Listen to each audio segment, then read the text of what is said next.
কি বাচ্চারা, কেমন আছো? কালকে যে কবিতাটা পড়িয়েছিলাম মনে আছে তো? কবিতাটা ভালোভাবে শিখেছি তো আমরা? পারবে? ধরবো? আচ্ছা ধরবো। তার আগে আজ একটা নতুন কবিতা শিখে নিই। চলো। তারপরে আমরা পুরোনো কবিতাটা কার কার মনে আছে সেটা দেখবো। তাহলে আজকে তারিখ কত? আজকে তারিখ ১/১১/২৫। তোমরা আজকে কে কি খেয়ে এসছো বাড়ি থেকে বলো দেখি।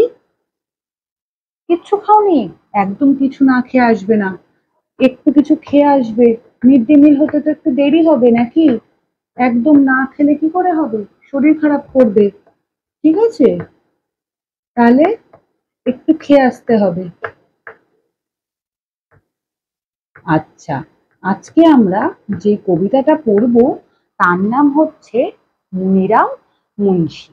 তাহলে আগে কবিতাটা আমি তোমাদের পড়ে দেখাই, তাহলে তোমাদের দেখবে সুন্দরভাবে মনে থাকবে। কিন্তু আমি যদি শুধুমাত্র তোমাদের বলে দিই তাহলে তো মনে থাকবে না। তাহলে আগে কবিতাটা দেখে নাও। চলো, মজাদার হবে কিন্তু, কেউ হাসবে না কিন্তু। হ্যাঁ, হাসছো কেন? হাসলে কিন্তু আমি দেখাবো না। আগে দেখে নিতে হবে, তারপর আমরা সবাই মিলে মজা করে করব। ঠিক আছে? চলো। মনিরাম মুন্সি কোমরেতে খুনসি, নাক দিয়ে শাক খায় কুনুয়ের ধাক্কায়, ঢিপি ভেঙে উই ধরে, মই দিয়ে সই করে, যত হেঁটে চলে সে তত বেটে হয় সে। আবার করব? মজা লেগেছে? ঠিক আছে, চলো আবার করছি। মনিরাম মুন্সি কোমরেতে ঘুমছি, নাক দিয়ে শাক খায় কুনুয়ের ধাক্কায়, ঢিপি ভেঙে উই ধরে, মই দিয়ে সই করে, যত হেঁটে চলে সে তত বেটে হয় সে। তাহলে এবার একটা একটা করে লাইন আমি করবো, একটা একটা করে লাইন তোমাদের করতে হবে। পারবে তো? তাহলে চলো, সবাই উঠে দাঁড়িয়ে পড়ো। খুব মজা আসতে চলেছে আজকে। আমরা এইটা এরকম করতে করতেই আমাদের মুখস্থ হয়ে যাবে কবিতাটা, তাই তো? একদমই সোজা। চলো তাহলে একসাথে করি।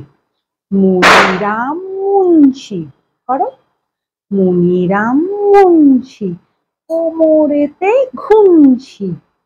তাই তো? আগে এটার মানে বলে দিই, তারপরে তোমরা খুব সুন্দরভাবে বুঝতে পারবে। মনিরাম মুন্সী একটা লোকের নাম, তার কোমরেতে একটা দড়ি বাঁধা। ঠিক আছে? বা কার টাইপের যে দড়িগুলো হয় সেটা বাঁধা।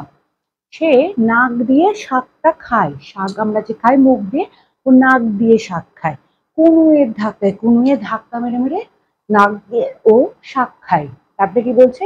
ঢিপি ভেঙে, উইয়ের যে ঢিপি হয় সেই ঢিপি ভেঙে উইকে ধরে। ঠিক আছে? উইকে বার করে। ঠিক আছে? তারপরে কি বলছে? মই দিয়ে, মই দিয়ে আমরা পাঁচিল বেয়ে, মই দিয়ে আমরা উপরে উঠি। ওই মই দিয়ে ও কি করে? সই করে। মইটাকে ঘুরিয়ে ঘুরিয়ে ও সই করে। তারপরে কি বলছে? যত হেঁটে চলে সে, সে যত হাঁটে তত সে বেটে হয়ে যায়, ছোট হয়ে যায়। যত সে হাঁটে তত সে ছোট হয়ে যায়। তাই তো? খুব মজাদার কবিতা। ঠিক বলেছো। চলো তাহলে একসাথে আবার করি আমরা। মনিরাম মুন্সি কোমরেতে ঘুমসি, করো। মনিরাম মুন্সি কোমরেতে ঘুমসি, নাক দিয়ে শাক খায় কুনুয়ের ধাক্কায়, ঢিপি ভেঙে উই ধরে, মই দিয়ে সই করে, যত হেঁটে চলে সে তত বেটে হয় সে। বোঝা গেল তাহলে কবিতাটা? তাহলে কবিতাটার নাম এখানে বড় বড় করে লিখি, মনি রাম মুন্সি। বোঝা গেছে?